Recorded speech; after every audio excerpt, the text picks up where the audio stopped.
महत्वपूर्ण है। 25 एकड़ भूमि कन्वेंशन सेंटर के लिए रखी गई है।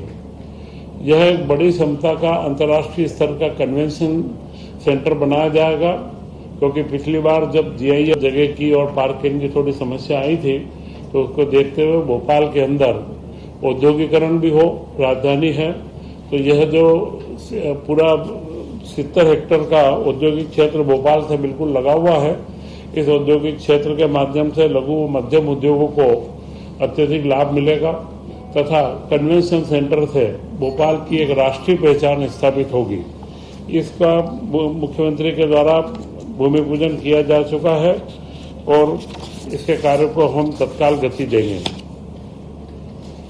इसके पूर्व ही शिवपुरी में अदानी एरोस्पेस यूनिट का 2500 करोड़ रुपए की राशि की लागत का भूमि पूजन मुख्यमंत्री के द्वारा किया गया है। वह डबल बेस के, ट्रिपल बेस के प्रोपेलेंट और अलग अलग प्रकार के रक्षा उपकरणों का निर्माण करेगा और जिसमें 10,000 से अधिक लोगों को रोजगार उपलब्ध होगा। मध्य प्रदेश को खेलों के अंदर बहुत बड़ी उपलब्धि मिली है। जापान के अंदर अंडर 18 पुरुष और महिला के हॉकी एशिया कप में हमारे खिलाड़ियों ने 6 ने स्वर्ण पदक प्राप्त करे हैं, वह 4 ने कांस्य पदक जीते हैं। मध्य प्रदेश सरकार द्वारा मुख्यमंत्री डॉक्टर मोहन यादव जी ने घोषणा करी है कि स्वर्ण पदक विजेताओं को 3 लाख रुपए की राशि, प्रति विजेता को, जो स्वर्ण पदक वाले को 3 लाख रुपए और कांस्य पदक के जो 4 खिलाड़ी हैं उन्हें 1-1 लाख रुपए की राशि मध्य प्रदेश सरकार के द्वारा पुरस्कार के स्वरूप प्रदान की जाएगी। वक्फ बोर्ड का जो नया नियम बना है, नए कानूनों के तहत मध्य प्रदेश पहला राज्य बना है और जिसने उन नियमों के तहत बोर्ड का गठन भी करा और उसी के साथ में वक्फ बोर्ड के अंदर 2 गैर मुस्लिम समुदाय के व्यक्तियों को नामांकित भी किया है। ये सारी उपलब्धियों के बाद सभी मंत्रिमंडल ने मुख्यमंत्री डॉक्टर मोहन यादव जी को बहुत धन्यवाद भी ज्ञापित करा कि प्रमोशन मध्य प्रदेश में जो 10-12 सालों से प्रमोशन रुके हुए थे सरकारी अधिकारी व कर्मचारियों के, उसके अंदर प्रमोशन का कार्य जो प्रारंभ हुआ है और उस कार्य के लिए उन्हें धन्यवाद ज्ञापित किया गया। जैसे पुराने लंबित मामले जो लगातार हमारे कार्य के ऊपर, गुणवत्ता के ऊपर लगातार उसकी समस्या आ रही थी, एक बहुत बड़ा कार्य मध्य प्रदेश की कार्यपालिका के लिए हुआ है।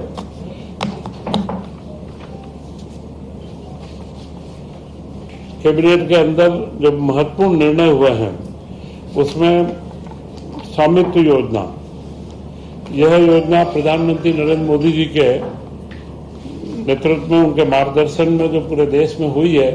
हमारे यहाँ पर भी स्वामित्व योजना में पूर्व में मंत्रिमंडल ने निर्णय लिया था कि जितने भी पट्टे बने हैं जिनको रजिस्ट्री करवाएंगे उनका स्टाम्प शुल्क नहीं लिया जाएगा, परंतु इसके बाद उपकर और पंचायत के अंदर जो अतिरिक्त शुल्क था उसका भी इसमें ये रखा गया कि स्वामित्व योजना का पट्टा पूर्णतः सरकार करवा करके आम आदमी को उपलब्ध करवाएगी, तो ये उपकर की बाध्यता को भी इसमें से छूट दी गई है। इसमें करीब 48 लाख निजी स्तर के 68 लाख से अधिक अधिकार अभिलेखों का निर्माण है, तो ये जो निजी दिए जाएंगे इनमें कोई उपकर भी व अतिरिक्त शुल्क पंचायती क्षेत्र में नहीं लिया जाएगा।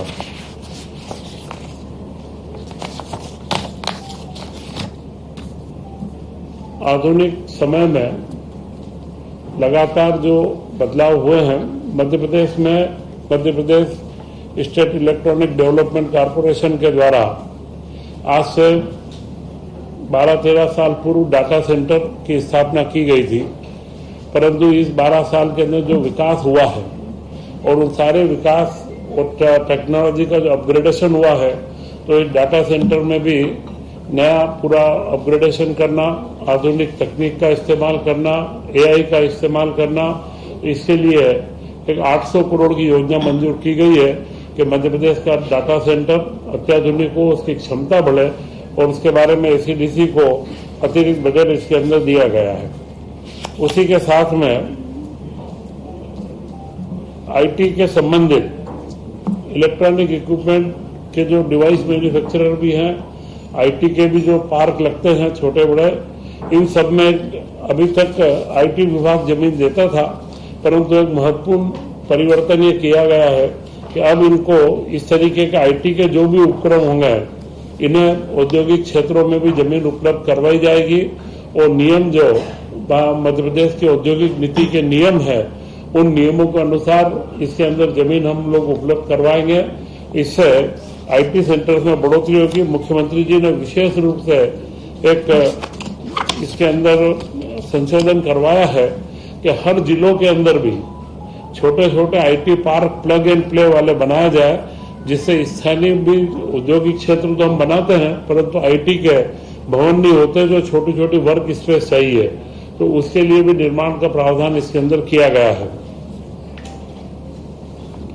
इसी के अंदर एक योजना विज्ञान प्रौद्योगिकी विभाग की जिसे निरंतरता दी गई है, वह उज्जैन के डोंगला स्थित आचार्य वराहमिहिर खगोली वेधशाला स्थापित की जा रही है।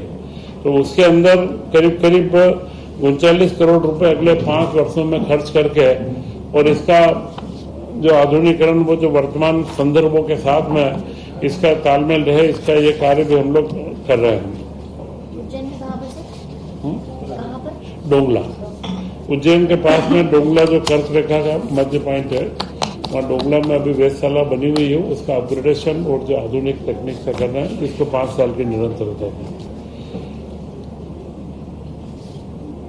नगरीय विभाग को एक पर्यावरण से संबंधित नई योजना बनाई जा रही है। वह योजना है नमो हरित नगर योजना, जो हर नगर के अंदर नगर वन बनाने हैं पर्यावरण संतुलन के लिए।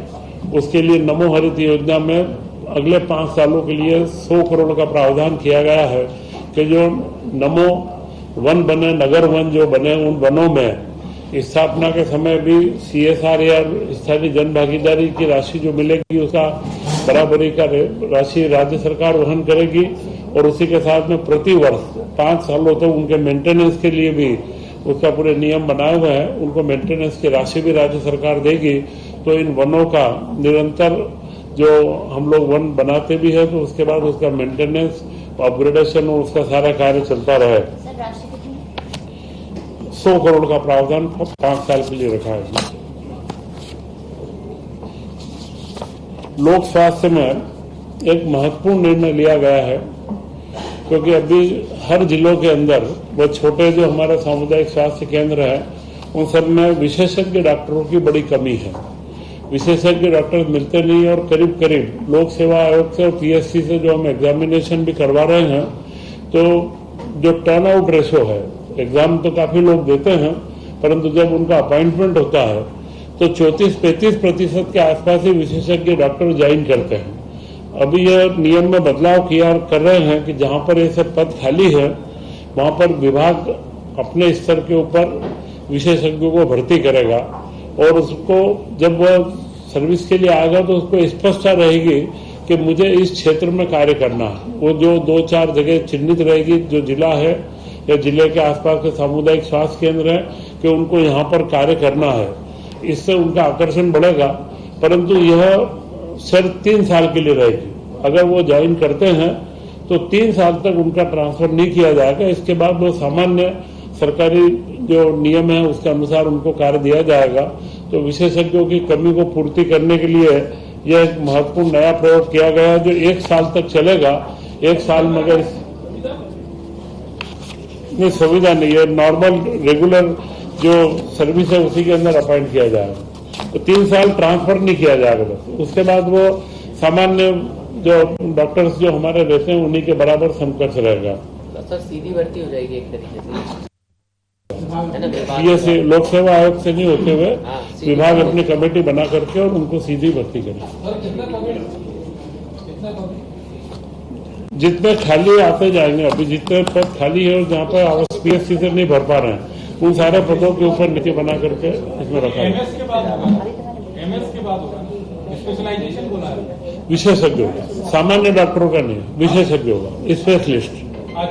जिसमें विधा में तो MS MD हो MS हो यही लोग विशेषज्ञ उसी में आते हैं।